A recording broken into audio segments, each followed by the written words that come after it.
انا رحت بلد بورسعيد. تعالى اقولك انا اشتريت ايه. الحاجات دي لسه ما اتنضفتش ولسه جايباها كده بشيلتها، فانا هوريها لكم قبل التنظيف. بص، انا اشتريت البرواز ده. الغلط اللي فيه ان هو مكسور من هنا بس، فممكن احطه اسنده عادي، او ممكن اعلق علقه هنا، او ممكن اجيب بديل لدي عادي. ده حسيته ان هو كلاسيك قوي، عجبني فاشتريته. ده كان ب20 جنيه. انا لقيت المخزن ده في بلد بورسعيد القديمه بالصدفه كده.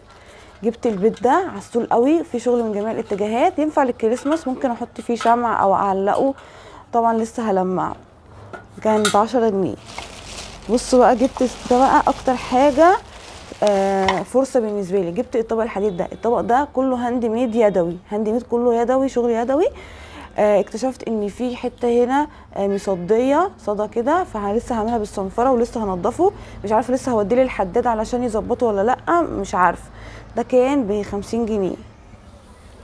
واشتريت كمان دول بقى اطباق بورسلين كده، فيهم كسور من ورا بس مش هيبانوا. حسيت ان هي اصلا براند مشهور قوي، علشان هو مكتوب هنا تريد مارك ومعمول عليه ختم الفيل ده. فحسيت ان دي حاجه محليه معموله، يعني صناعه كويسه، فما رضيتش اسيبهم. وكان الواحد ب20 جنيه. هعمل لكم بقى الديكور بتاع الشقه علشان تشوفوا الحاجه قبل وبعد.